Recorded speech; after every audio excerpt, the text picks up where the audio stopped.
Good evening. We have Mr. t.k.Vadivelu Pillai, Hypnotherapist. We're going to enter into Interlude. Good evening. Good evening. Hi, Hari. How are you doing?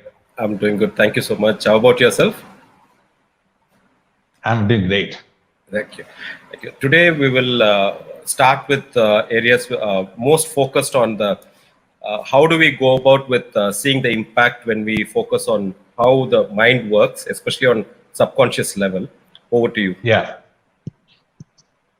See, the mind, like we have discussed earlier, the mind consists of the conscious and the subconscious mind.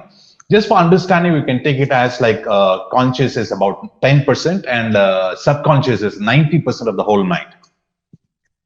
So we have been conditioned, we have been installed with beliefs and values from childhood, which becomes an automatic program by the time we are about after teenage or so. So that established program kind of runs forever. Now, today we're going to see something that is going to be very interesting. And we have a few questions from our dear viewers who have given us something to really share, which is going to be of great value to all the viewers who are seeing it. And this is going to be like, how can we know that change is happening? I would rather ask Hari to come up with that question so that I can take it in depth and tell you all how best we can use the mind in order to bring about change, and how do you actually perceive the change that happens? Yes, Hari. We have Kumar from T Nagar. The question he has asked is, see, when we go to gym, we start seeing some changes. When we start 6 months down the lane or 1 year down the lane. And then we will start feeling the changes, and then slowly others will start seeing the changes. Likewise, when we start adapting to the guidance which you are giving or the tips which are being followed, how do we start seeing the changes when it comes to this kind of mental related whatever changes I bring about on a daily basis, whatever I used to think or whatever I used to talk about? How do we see those changes? How do we observe it? So how do we know about changes that happens in the mind is an amazing question, because see, anything with the body, with actions and behaviors is the only way we can actually notice or perceive change that is happening. Unless behavior changes, nothing changes. So our main goal is to change behavior, which will be the final output of change in mindset. Now, as people come as clients to bring about change within themselves, it can be like improving study habits or increasing focus or improving sports performance, anything at all, public speaking skills, whatever they are coming for, we take an initial picture of how they were before, and we'll have it as a way we can show them as they finish the course, so that they know the difference that's happened from the beginning till at the end of the course. What happens in the beginning is they come with a belief system that is installed in them, like I told you, and this program is keeping on running inside them. Now, we use the conscious mind and access the subconscious mind, whereby we give them suggestions which are the opposite positive of some negative belief that they have inside themselves.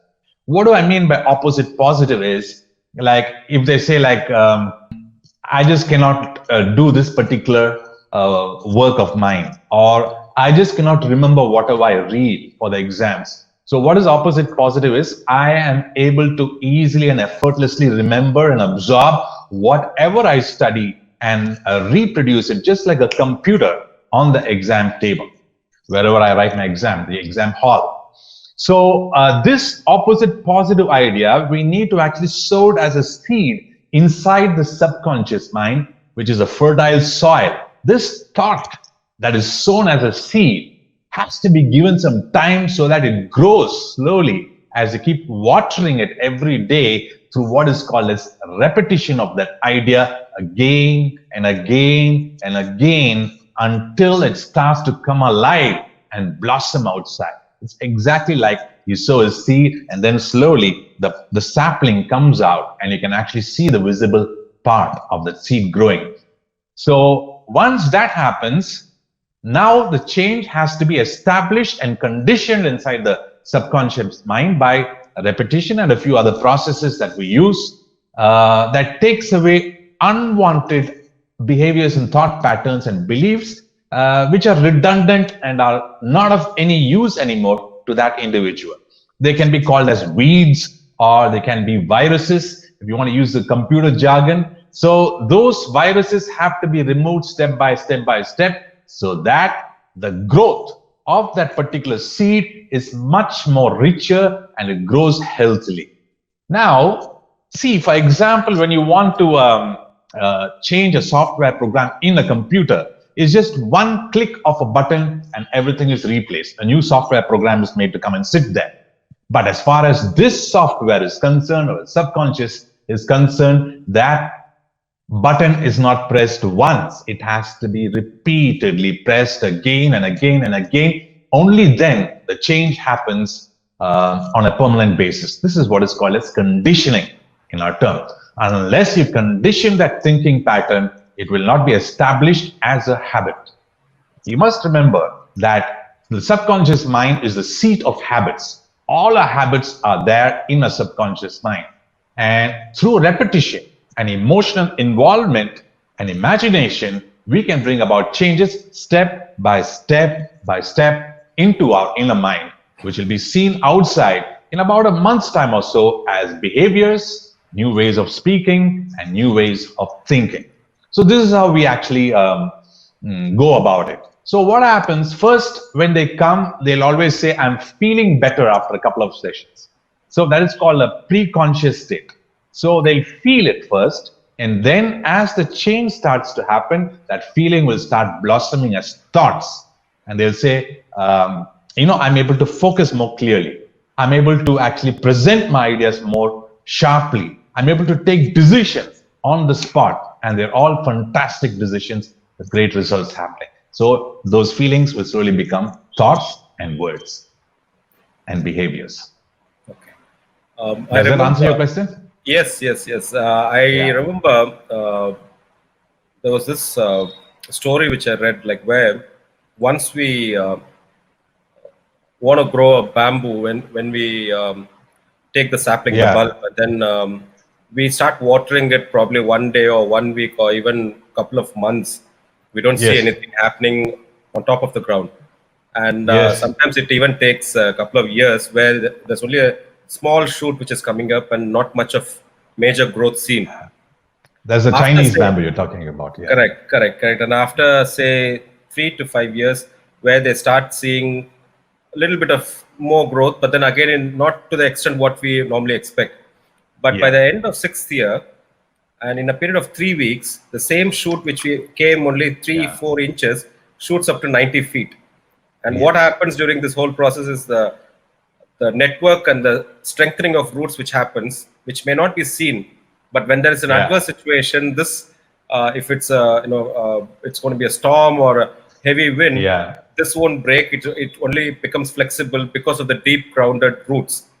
And in fact, actually, as you say that, it's a wonderful example, Hari, what you just brought about. Because as you say that, this thing that people say, like it took me about 16 years to become an overnight success. You heard that, right? 16 years to become an overnight success.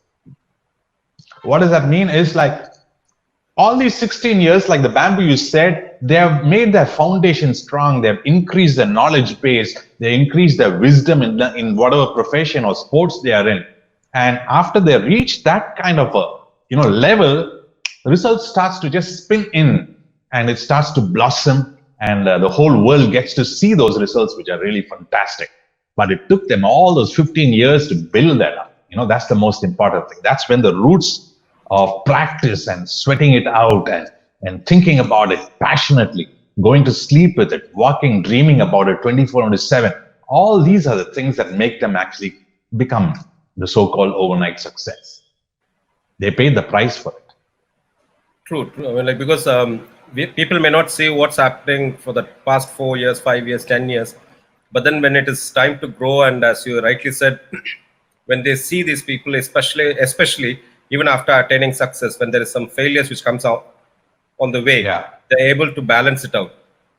That's the reason, I think, probably because of the groundedness, being well grounded. And of all the times, I think it's required in this current scenario where we are facing different kind of roller coaster of emotions. This takes me to the next question, where we see when we consider a person of holistic diet in order to stay healthy. Can you elaborate on that? Like, how do a person come to that and have an understanding of to have that holistic approach? Yeah, talking about the word diet, that's a wonderful word you put, diet. When we talk about diet, Hari, what happens is everybody is thinking about the food, the healthy food, the greens, the vegetables, and the almonds and walnuts and all those things as diet. But we got to remember, as far as this technical part of reprogramming a subconscious mind is concerned, we have 5 channels in which input is happening 24/7, literally, especially in the time when we are awake. We are being bombarded with all these 5 sensory inputs like seeing, feeling, hearing, tasting, smelling. And this is feeding us information on a daily basis. So not only are we supposed to actually think about the diet for the body, we'll have to think about, especially during these times, the kind of information that we are giving and the senses, how they are being fed. We'll have to be very conscious about it. We have to feed, for example, the mind, just like the body with good food. We'll have to feed the mind with positive thoughts. And how do you do that? You do that by reading inspirational books. Take anything you want, like Awaken the Giant Within or The Law of Success by Napoleon Hill, anything that you want. Listening to making your car into a university. Why don't you put an inspirational speech as you drive along to a place? Maybe you want to shop somewhere. Make that into a university. These are all inputs. We are constantly giving food to our mind by giving these positive thoughts that feed into our subconscious mind if you were to repeat it on a daily basis. So you have to feed your mind with positive thoughts by reading good books, listening to music that inspires you, and hearing podcasts, speaking to people who can inspire you and push you on your goal in a much faster manner, motivate you. And this is one part of the feeding. Another feeding is also feeding yourself with emotions which are empowering instead of disempowering. Take, for example, the news that's coming to us, which is bombarding us like with all the negative. Generally, we're talking about the COVID-19 now. So when you start taking all the information into us, which is all negative, our mind starts to go on a downward spiral. This downward spiral puts you in a very depressed state or a very desperate state. Now, we don't have to listen to the news all the time and see all the messages in WhatsApp about this. We just need to see that once a day, and that's enough. And the rest of the time, like I said, you can actually read something inspiring, and also involve yourself in hobbies that allows you to actually have this fountain of emotions that make you feel inspired. What is it that you love to do? Maybe you like to play an instrument like the guitar, or play the piano, or dance, or paint, or design something. What is it that you love to do? Immersing yourself in what you love and what you're passionate about gives you that fulfillment and the joyous feelings that will feed your emotional part of yourself. That is also one part of the diet, which is part of the wholesome diet. So you have to feed your emotions with something that is nourishing to you, and cut out all the things that are disempowering. That's very important. Not only must you build up the positive, you must also bring down that's negative and disempowering. That's the next part. The next final thing is you'll have to contribute to society in a bigger way. What is something that is bigger than your life that you can give back to the society? Maybe you can actually do an educational adoption of a child, or maybe you can feed the poor, or look after the aged. Something that is totally selfless. That is one part. And the next one is meditating. Why don't you spend 20 minutes of your time in the morning meditating? It can be transcendental meditation, or any meditation, or mindfulness, or watching your breath the Buddha's way. That gives you that spiritual nourishment. So all these things get together and give yourself, it gives you that wholesome diet that makes you a person who's like on the whole nourished mentally, emotionally, physically, and also spiritually, all 4 ways. Okay. There's also this saying, like, how I am feeling. It's average of 5 people I see on a daily basis. Of course, not the people from the who we stay with at home, but outside, Yeah. who we see on a daily basis, who we talk to, or what kind of books we read, what kind of videos we see. 5 is enough, and that's the Yeah. average of happiness, or the emotion which I'm going to be emitting is based on that. So Yeah. we'll see more into those areas definitely in the coming weeks. What I want to ask, we've covered around 16 minutes. What I want to cover is lastly touch here is when we talk about people who feel Yeah. like, okay, I'm doing this exercise, or I'm doing this. Sometimes there'll be a dip, and we touched on the last episode where how do we motivate ourselves. But there are also sometimes where we face certain say comments or criticisms. How do one has to mask themselves from this kind of negativity which is around? See, negativity is something that's going to happen whether we like it or not. Once we Correct. get up in the morning and work out, there is going to be negativity, and that's no way we can actually avoid the negativity. It's how you respond to the negativity that's more important than trying to push the negativity away. It makes a Right. whole world of difference. What I just said right now. Correct. So in that way, you'll have to recharge yourself every morning. Maybe we Okay. can even do a session on that, sometime in the future. You have to create a ritual. Like when you speak in the phone or use the phone continuously for the whole day, the battery is kind of drained, isn't it, Hari? Right. So the next morning, you just have to plug it and recharge the batteries. In the same way, the whole day when we are like working on our passions and dreams and our profession and working separate time, quality time for our family, we are drained out ourselves emotionally and mentally. And every morning when we get up, we'll have to create a ritual in our life that literally recharges our battery and pushes us forward for the next whole day, where we can actually give our excellence to the society and to the profession that we are in. Creating that 1 hour of ritual is so important. That is literally pouring yourself for 1 hour into this ritual. It can be a workout for the body, mind, and the emotions. And we can talk about that. That is like a recharge for the whole day. It's like 1 hour of this ritual gives you 23 hours of freedom, if you want to put it that way. You know what I mean? That's the power of rituals. Okay. We'll have this discussed a little bit more in the coming weeks.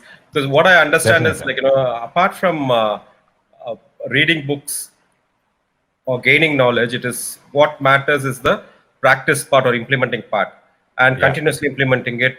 And I do remember one of your videos mentioned, like, when you're going to read the affirmations, what kind of energy has to be pumped in, and then it's not just us reading, but with the full punch, the sentences has to be read, and that's the reason. That's a way to get that imbibe.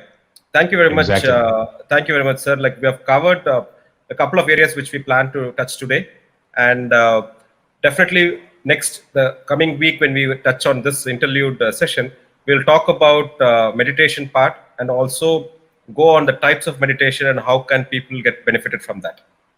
Definitely, Hari. Thanks a lot for this wonderful opportunity. I wish everyone who's watching the very best in life. Take great care. All the best to you all. Thank you. Thank you. We'll meet in the next episode of Interlude with meditation and types of meditation. And more importantly, there's a lot of interesting topics planned out for the coming week. So please do tune in every Saturday, 8 o'clock, Mr. T.K.Vadivelu Pillai. Thank you.